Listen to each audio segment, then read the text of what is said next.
All right, we are joined by the University of Wisconsin, the head coach Greg Gard, Chucky Hepburn, and Max Klismet. We'll start with an opening statement from Coach, then go to questions for Chucky and Max, then we'll come back to questions for Coach Gard. Coach, congratulations. Thank you. Obviously a terrific game, a terrific win for our team against a terrific Purdue team. I just can't say enough about these two guys to my right and also the other guys in the locker room. Just the determination, the depth that we had to play with because of fouls, how guys stepped up and helped each other out, the execution out of timeouts, and at the end, the defensive play Chucky made there at the end to get a charge. I can go down the list. Just a terrific March game, and excited to, watch these guys mature and grow and get better as the season's going on, and they're playing their best basketball right now. It's just where you want to be. So excited to, and we'll enjoy this one for a couple hours and then get ready for tomorrow's championship game. Questions for Chucky and Max. We'll start on the right. Jeff? Yeah, Chucky and then Max, if you guys can take us through the last sequence. Chucky, you drawing the charge, and Max, what you were hoping to get before you took that shot up. Chucky? I was just trying to force a turnover, and I knew Braden Smith had gotten into me a little bit, so I was able to sell the charge. He definitely extended, and, they caught it. Max? Really just trying to get something at the front of the rim. Chucky drove into the lane.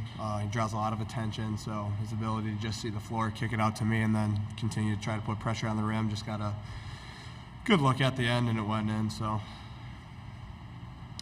we'll go to the second row in the middle. Yeah, when you're in a game like that and the fouls aren't going your way, you're not getting a lot of whistles, and it feels like every other possession they're getting the whistles. How do you keep your head, and how do you just stay strong in the game mentally? Chucky? Move on to the next play. You gotta have that mentality to win in March. You can't keep crying about the one play that's in the past. You gotta move on, and that's how you're gonna win in March. Second row in the middle. Tom? Max, you guys had some struggles in February, kind of closing out games, and now you've had that happen on the good side here the last few. What was your confidence level like trying to get through that, and where do you guys stand now with sort of where your confidence level is in closing out games? Yeah, I think our confidence is coming from the chemistry that we've all built, this bond that we've built in the locker room. It's carrying it outside onto the floor now, and our ability to learn during that stretch in late February, early March, and not dwell on it, look at it as a burden. So just coming into work every day, everybody's super positive, ready to go, ready to learn, and I think that's just starting to show now on the floor. But there's not a better group of guys I'd want to be around. I've really never been this far in March in my career, so I just want to keep playing with the dudes we got in this locker room. It's been a lot of fun. Come back to the front row on the left.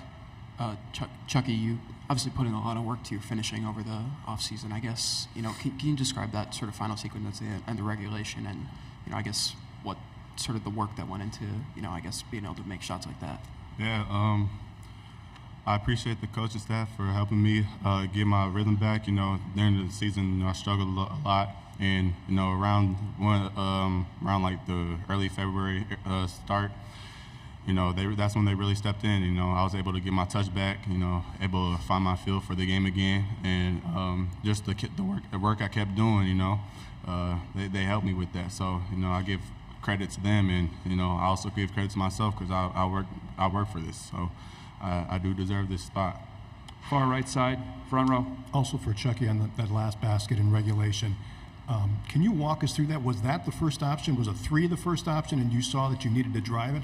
Just walk us through that. Yeah, the three was the first option, but I had seen that Braden was a little too close to me, so I knew I had that angle on him, and I was able to get to the rim, and I knew they didn't want to foul, so he just stepped out the way. I was able to convert. Second row, left-hand side. For either one of you guys, you lost two really tight ones to Purdue during the regular season. How good does it feel to get the win this time around? Max? It feels good to end up on the other side of this one, but like I said before, just our ability to learn from it, take the experience that we've had in the regular season and apply it during games. It's been really it's been really fun just to know that we have that in our back pocket, our ability to learn on the fly, pick different things up in the scout, in preparation and things like that. It's been fun just to see our growth kind of throughout the whole season and our maturity kind of, come out as we've kept playing. Take one or two more for the student athletes. If anybody, we'll go to Amaya in the front row, right. Hi, Maya Flackby with Gopher Hole. You talk about this bond you've built and how it's so much fun to play with this team. Can you just talk about how you've built such a strong bond with this team in particular? I mean, I think it just really comes, like, you're going to have ups and downs in the season. It's going to be, what do you do to make up for that? How are you going to handle yourself when things don't go bad? And then how are you going to handle yourself when things go well? And we just got all 18 dudes in the locker room are even keeled. No one gets too high or too low on themselves. And everybody knows that we got the trust in one another. And, I think that just shows on the floor with, the best player we got on our team, his ability to just give the ball up and trust someone else in the late game. Speaks volume. It screams, team, not me. So I think just having that and building off that, it's going to be good for us. We'll finish in the front row on the left. Max, you said yesterday about seeing the shot go through the rim. I guess seeing that early in the game, how much does that help, on sort of that last shot of the game? It helps to see the first couple go in for sure, get your confidence going early. But like I said, just staying aggressive, keeping the confidence that you have that, I know that this coaching staff and the players, my teammates have in me. There's nothing to really fear or be scared about going into a game, You got the utmost confidence, you got everybody's trust. All right, thank you guys. Head back to the locker room. We'll continue with Coach Guard here. If you have a question for Coach Guard, we'll start with Jeff on the far right side, and we'll come to you, Nick. Yeah, Greg, the play that you did dial up for Chucky on the inbound, is that something you've run before? Yeah. Not in 7 years, but we've done it before, yeah. You know where, right? And who, yeah. Front row, middle here, Nick. Just haven't been in that position, so. Hey, Greg, Nick Osen, Badger 247. You've been so consistent with us the last couple weeks, saying this team hasn't flinched, they don't flinch. You lose a couple guys fouling out, clearly a couple guys banged up. How was a performance like this just exemplify that in this team? Yeah, I think it speaks volumes for our depth, and I've said that all year, that I think our ace in our pocket is our depth. Obviously we got different guys, different nights. Yesterday it was AJ, today Chucky makes big plays. The day before it was John Blackwell. So, we're not specifically one or two people dependent in terms of production. So, and when you have guys either go down or are banged up, or we have three guys foul out, guys like Carter Gilmore that haven't played a lot here recently in the last 3 weeks come in and their minds are in the right place. And that allows them to perform. If you're sulking and feeling sorry for yourself and why don't I have my minutes, if you have my and me and I in your vocabulary and in your thought process, you're not going to be ready for that position when Steve fouled out. But Gilly has done a good job of being about the team. He always has, and that allows him to come in and perform and, when we needed him to. Stay in the front row, left-hand side.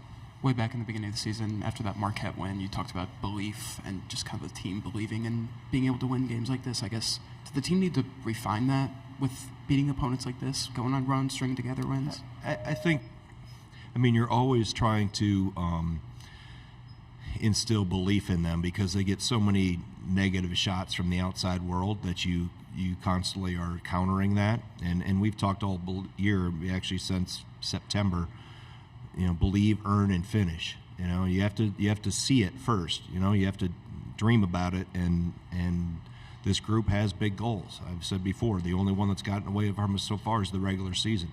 So, and then you got to go do the work, and you got to earn it, and you got to finish it. So, I think this group has always had strong belief in themselves. But they're 18 to 22 years old that are going through a lot of things, sometimes some adversity for the first time, and sometimes you got to prop them up, but at the same time you hold them accountable and push them through it, help them fight through it, and then you get to this point in time, and hopefully that maturity and those experiences start to pay off.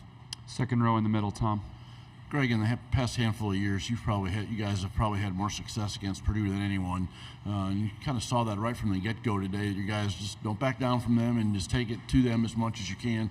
Can you just talk about the mentality of that and playing that team and just sort of standing there every minute? Yeah, I don't know if it's a mentality. I mean, we try not to back down from anyone, but I have such great respect for Matt. I mean, I think our programs are very similar in the fabric of them and what we believe in and how we go about things. And I think, we do things the right way. I think Matt does things the right way in terms of how he builds his program, how he recruits. He's a great representation for our league nationally as a coach.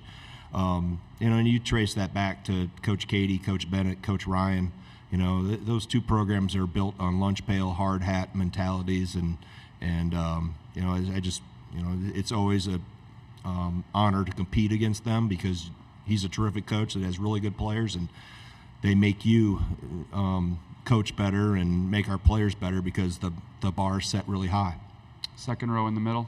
Yeah, Coach, it seems like there's been a tale of two teams throughout this season, and during that rough stretch you had in late January, February, you talked about sloppiness, turnovers a lot. What do you think is the biggest difference when you guys are on versus when you're struggling? Well, the obvious one is I've got all my guys. We're healthy and able to use a complete rotation. But I think, every team goes through most part. Maybe UConn hasn't gone through one. Purdue hasn't gone through one.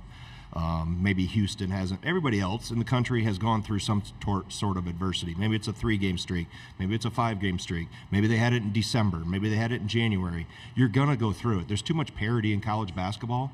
And if you're not ducking competition, and playing some tough non-conference schedules like we do and Matt does as well, you put your neck out there. You're going to risk this. And then you get in our league, and we know each other so well.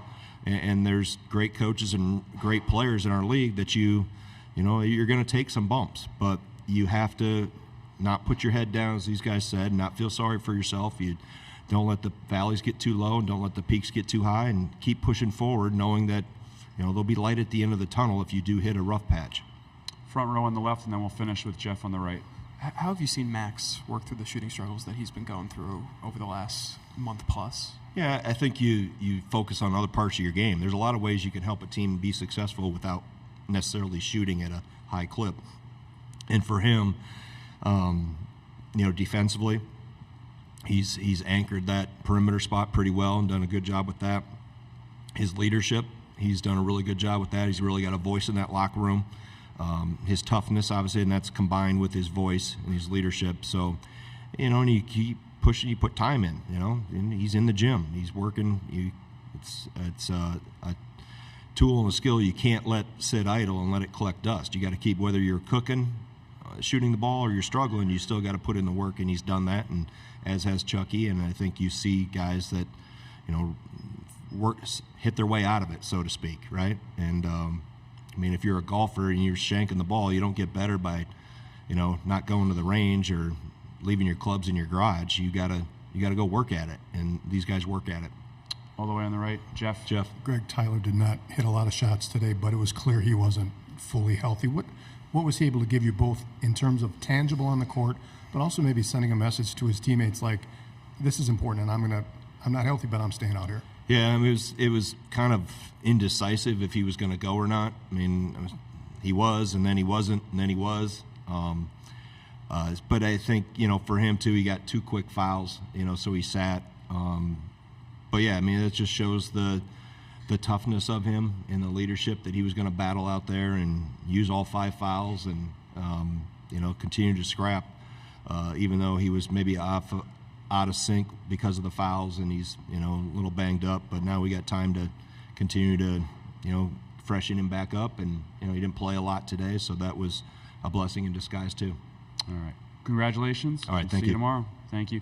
The Wisconsin locker room is open till about 3:20.